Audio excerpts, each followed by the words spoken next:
I am welcoming Anders Lindfors-Wheeler. He's a candidate for Ward 5. Hello, Anders. Hi, Marj. Thank you so much for this opportunity to have a talk. Very good. Anders, I'm looking forward to hearing the responses to some questions I've sent you. I'm asking you to respond to each question within 2 minutes.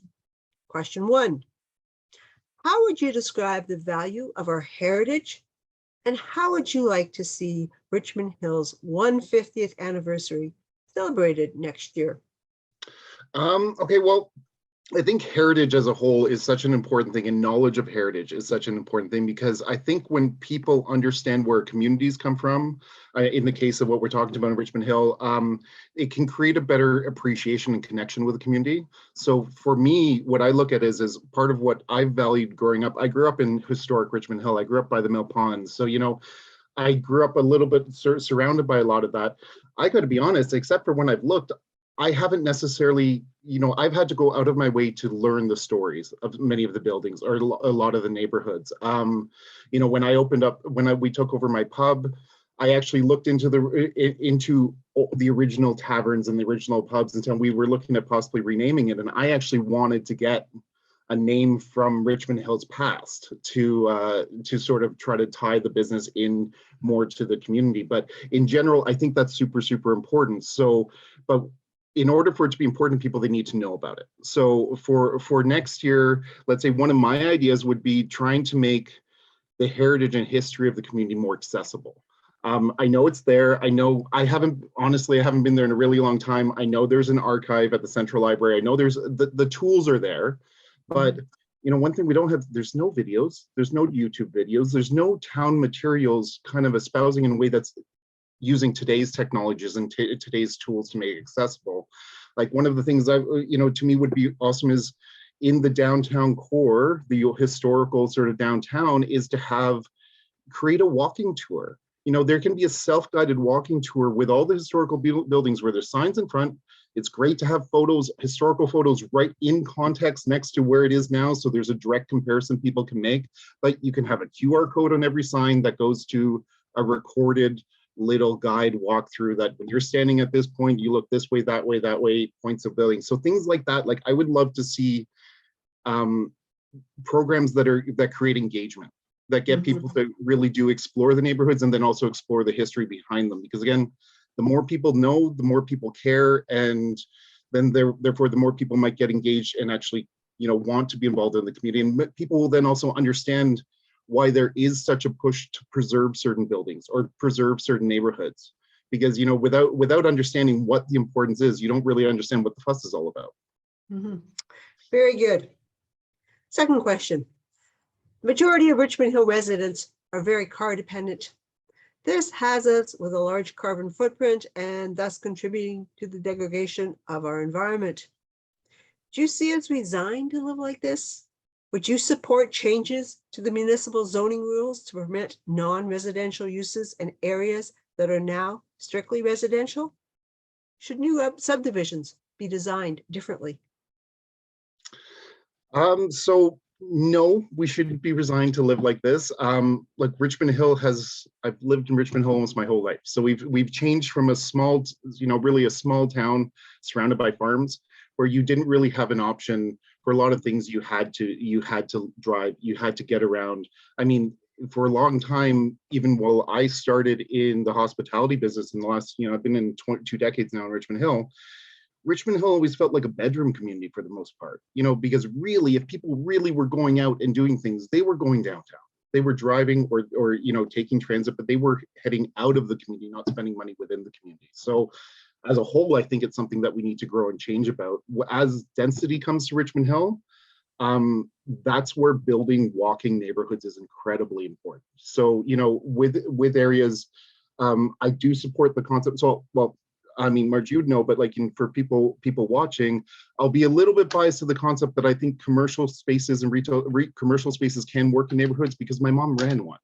She ran a licensed daycare center right inside a neighborhood. It was grandfathered in. It was there for 30 years.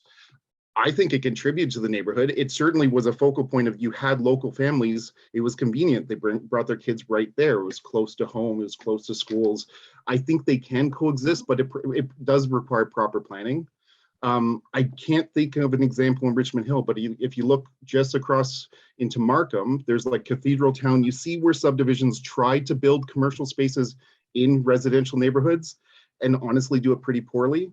I think for the most part, because they build the commercial space, but there's no thought of proper access density to support the businesses. Because a lot of the thing is, you can put a space there where you can put a business in, but if they can't turn the volume to cover the costs, those spaces are going to sit empty. And that is a big problem with when we have such high sort of land costs and everything else, is carrying costs are going to be high. And you need to make it work on all sides. It has to work for the businesses and it has to work for the residents. So yeah, but like, not to go on too long because there's a whole bunch in there, but like I said, I do think it is an option to put some things in. I think there are places when you have green spaces, you have destination parks, the idea of being able to put, let's say, a cafe that services, the people that come there. I can't see that being a bad idea, because it just makes more of a something that people want to, an amenity people want to use or have excuses to go to. So I think there's opportunities. One of my big concerns, like I said, with walking communities, when we look at where some of the densification is happening along the Young Street especially, is we need viable, proper commercial spaces that support things like, I'm going to be biased again since I own a pub, but restaurants, which tend to be a center of community, businesses that need space, but also need at least a little bit of parking, but needs things like ventilation and all the things that generally the condo developments don't support. If you look at almost all the condos being built, it's doctor's offices, nail salons, things like that, that can work in the small spaces or without the special, certain needs. And we're losing quality commercial retail space in areas where truly we need it. And it's honestly a big concern of mine looking forward with the development that is happening. Very good. Okay, important question for you. Moving on. What do you see as Richmond Hill's vulnerabilities? I think our biggest one right now, honestly, is affordability.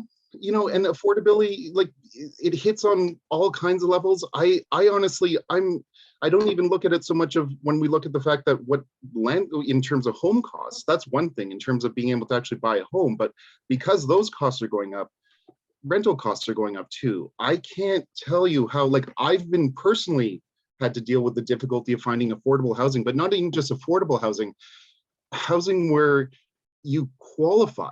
Because, like, people are so scared. So many individual private landlords that make up most of a lot of the rental housing in the communities, and they have their investment to protect. But because of that, it can be so difficult to actually get housing that, like, I have employees that have struggled for years to try to move and to try to get into a space that they can afford, but no one will rent to them. For various reasons.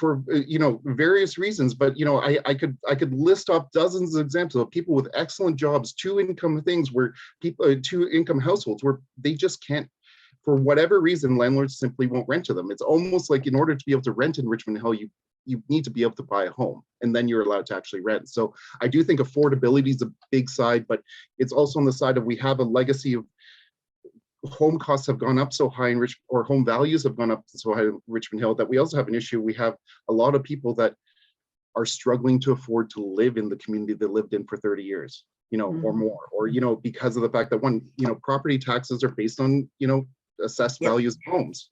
So, all of a sudden property taxes, people feel like they're skyrocketing, not because percentages have increased or, the rate of taxation has increased, but because simply their home value has gone up so much that they're having to pay a lot more. And it's an issue. So I think there's a lot of issues like that I'm not going to say that there's easy solutions for, but I think it's a big vulnerability. It's why I've talked about the things like, I really want to see more purpose-built rental housing built in Richmond Hill. I think there's a real significant need for it. I think it's a bigger need than people realize.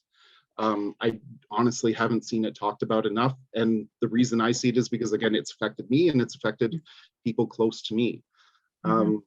in fact, it gets to the point where I was looking at trying to hire someone from outside of town to come in and work at my business. And then I realized it wasn't feasible simply because there was no way they'd find a place to live here. And that's literally why I couldn't go ahead with it. So it is a real issue that I think is growing. The other thing would be, I look at it for Richmond Hill in terms of that is also just lack of space. We have expanded. We don't have a lot of empty space. We need to protect the undeveloped lands we have. I really think it is important to protect as much as we can. But it is a problem with a community that's also growing. So I think it's a big issue. Very good. Okay. Fourth question. Imagine there was a lottery for municipalities and Richmond Hill won $50 million.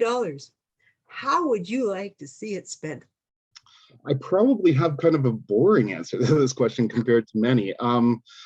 I actually, honestly, in watching the debates over the town plan and from the parks plan and the general parks plan and a lot of the questions that came up, one of the things that's talked about is if the town wanted to acquire, like if there's a need for parkland in a neighborhood or an area, they pretty much will explore every single other option before they look at purchasing land. And my concern about that is going through every single other option might take a decade.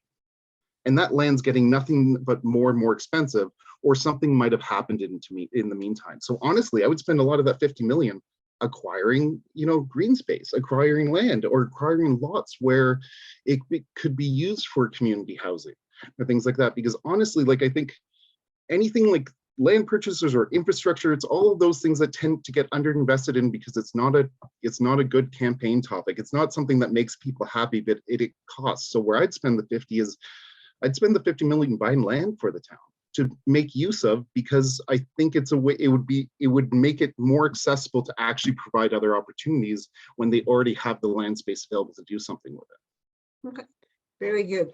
Okay, moving on to the second portion. 7 fun facts about the candidates.